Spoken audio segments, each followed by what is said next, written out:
नमस्ते दोस्तों, जय हिंद। स्वागत है आपका अपने चैनल पर। दोस्तों, आज हम लोग गणित के एक ऐसे टॉपिक पे बात करेंगे जो हम लोग बचपन से ही पढ़ते आए हैं। देखिए बोर्ड पे क्या लिखा है, मैंने पहले से ही आपके लिए लिख रखा है। आखिर क्यों पढ़ते हैं दशमलव के बाद की संख्याओं को एक एक करके। कभी आपने दशमलव के बाद की संख्याओं को पढ़ा होगा, दशमलव के दाहिने तरफ, तो आपने हमेशा अपने बचपन से ही देखा होगा कि 24.35। टीचर्स हमको बता देते हैं कि हाँ भैया दशमलव के दाहिने तरफ है तो आपको एक एक करके बोलना है। जैसे ये लिखा है 24.35। देखिए शब्दों में भी लिखा है 24.35। ये 3-5 तो हम लोग करते हैं बचपन से, लेकिन इसका मतलब हम शायद आज तक नहीं जान पाए हैं कि आखिर दशमलव के बाद की संख्याओं को एक एक करके हम पढ़ते क्यों हैं। एक अगला उदाहरण है, जैसे ये भी देखिए, ये लिखा है 154.123। 154.123। इसको हम लोग बचपन से ऐसे ही पढ़ते चले आ रहे हैं। हम इसको नहीं पढ़ सकते कि 154.123।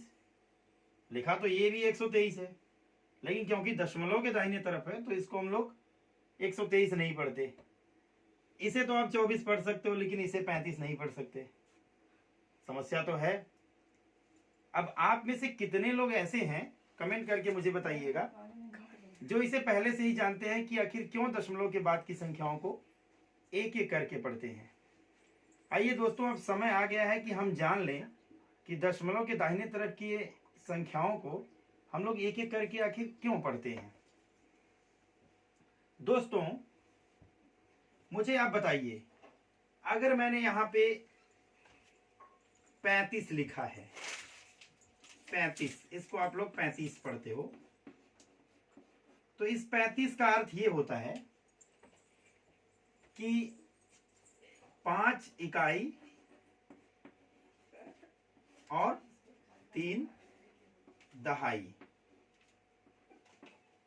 ये 3 दहाई इसमें होती है और 5 इकाई होती है 35 में। और इस 3 का जो स्थानीय मान होता है, स्थानीय मान वो होता है 30। इसका स्थानीय मान कितना होता है? 30। और इसका स्थानीय मान होता है 5। अब देखिए, जब हम दशमलव के बाद की किसी संख्या को पढ़ते हैं, जैसे उदाहरण स्वरूप लेते हैं ऊपर वाली संख्या को ही, 24.35। अब आप इसे तो 24 पढ़ते हो, 24 यानी कि 20 और 4। 24 का यही अर्थ होता है ना कि 20 और 4, मतलब इसका स्थानीय मान 20 और इसका स्थानीय मान 4। ये दोनों का स्थानीय मान है 20 और 4। ये तो 24 हो गया। अब देखिए, अगर हम इसे 35 बोलते हैं, दशमलव के बाद की संख्या को 35 बोलते हैं, तो आप 35 बोलते ही ये साबित कर दोगे कि ये 3 दहाई हो गई और 5 इकाई हो गई। लेकिन मेरे दोस्तों, दशमलव के बाद आप जानते हो कि ये जो दशमलव के बाद पहला वाला अंक है, ये 3 इकाई का 10वां हिस्सा है और ये 5 दहाई का 100वां हिस्सा है। इससे तो आप लोग परिचित होंगे। ये 3 इकाई का 10वां हिस्सा है और ये 5 इकाई का 100वां हिस्सा है। कहने का मतलब ये दोनों हिस्से इकाई से भी बहुत छोटे हैं, तो इनके दहाई या इकाई होने का तो प्रश्न नहीं उठता।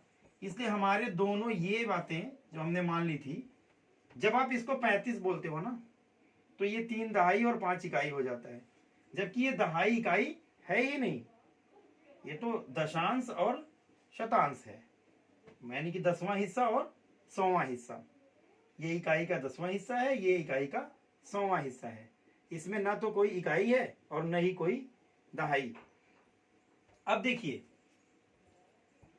जब आपने 24 पढ़ा, 24, तो 24 का अर्थ हुआ 2 दहाई और 4 इकाई। तो ठीक है, इसको पढ़ना जायज है कि भाई इसमें 2 दहाई है 4 इकाई है, दोनों के स्थानीय मान भी आपने यहाँ पे देख लिए 20 और 4। तो इसे तो 24 पढ़ सकते हैं, लेकिन इसे 35 इसीलिए नहीं पढ़ते क्योंकि 35 पढ़ने पर 3 दहाई और 5 इकाई का कॉन्सेप्ट आ जाता है। तो दशमलव के बाद न तो कोई इकाई है और न ही कोई दहाई, इसलिए नहीं पढ़ते। अब दोस्तों आप बताओ कि भले ही इसका स्थानीय मान 2 है, लेकिन इसका जो अंकीय मान है यानी कि जातीय मान वो तो 2 ही है। इसका अंकीय मान कितना है? अंकीय मान या अंकित मान या जातीय मान कहते हैं। अंकित मान कितना है? अंकित मान तो 2 ही है। स्थानीय मान भले से 20 है, लेकिन अंकित मान कितना है? 2। अंकित मान किसी भी अंक का वह मान होता है जो कि उस अंक के ही बराबर होता है। इसका अंक के स्थान से कोई संबंध नहीं होता, ये किसी भी स्थान पे हो, अंकित मान वही होता है जितना कि अंक है। जैसे देखो, इसका स्थानीय मान 20 है लेकिन अंकित मान 2 ही है। या 154 में देखो, इसका स्थानीय मान 4 है, इसका स्थानीय मान 50 है, इसका स्थानीय मान 100 है, लेकिन अंकित मान आप देखोगे तो इसका अंकित मान 4 है, इसका अंकित मान 5 है, इसका अंकित मान 1 है। इसका मतलब ये हुआ कि अंकित मान जो होता है या अंकीय मान जो होता है वो स्थान से प्रभावित नहीं होता, यानी कि आप किसी भी स्थान पर रहोगे आपका अंकित मान वही रहेगा।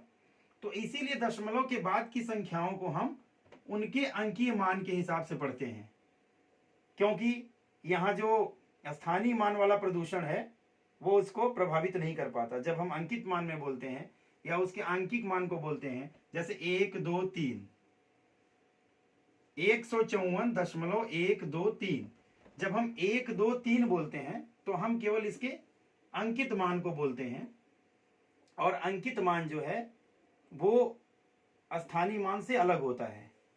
और अगर हम स्थानीय मान इसके जैसा बोल दें, 154 के जैसे इसको भी 123 बोल दें, तो ये भी 100 हो जाएगा, ये 20 हो जाएगा, ये 3 हो जाएगा। लेकिन ना तो ये 100 है, ना तो ये 20 है, ना ही ये 3 है। तो इसीलिए अंकित मान में जब हम बोलते हैं तो ये इकाई दहाई वाले झमेले से दूर हो जाता है। कहने का मतलब ना तो कोई इसमें इकाई है, ना दहाई है, ना सैकड़ा है, कोई इकाई दहाई सैकड़ा नहीं है। तो हम लोग क्या करते हैं, इसके अंकित मान से या अंकीय मान से इसको पुकार देते हैं। ठीक है, अंकित मान से बोलने से कोई दिक्कत नहीं आती, कोई परेशानी इसको नहीं होती, इसको कोई समस्या नहीं होती। उम्मीद है कि आप समझ गए होंगे कि दशमलव के बाद की संख्याओं को एक एक करके क्यों पढ़ते हैं। अब देखिए, एक उदाहरण के द्वारा मैं आपको समझाता हूं। एक और उदाहरण लेता हूं, जैसे ये देखिए 156.253, इसे तो 156 पढ़ दिया, लेकिन इसे 253 नहीं पढ़ सकते। क्यों? क्योंकि 253 जब आप बोलते हो ना, तो 253 का मतलब 2 सैकड़ा, 5 दहाई और 3 इकाई। तो ना तो भैया ये सैकड़ा है, ना ये दहाई है, ना ये इकाई है। इसीलिए हम दशमलव के बाद की संख्याओं को उसके अंकित मान के हिसाब से पढ़ते चले जाते हैं। इसको पढ़ दिया 156.253। आशा है कि आप लोग इस वीडियो को पूरा देखेंगे और पूरा देखने के बाद जो चीजें आपको समझाई गई हैं वो आप समझ गए होंगे। हम बचपन से इसका व्यवहार तो करते आए हैं, लेकिन हमने कभी अपने आप से प्रश्न नहीं किया। हो सकता है कि आप में से बहुत सारे लोग इसको जानते भी हों, लेकिन बहुत सारे ऐसे बच्चे हैं अभी जो बचपन से पढ़ते तो आए हैं, लेकिन अभी इसको दशमलव के बाद एक एक करके पढ़ते क्यों हैं अंकों को, ये नहीं जानते होंगे।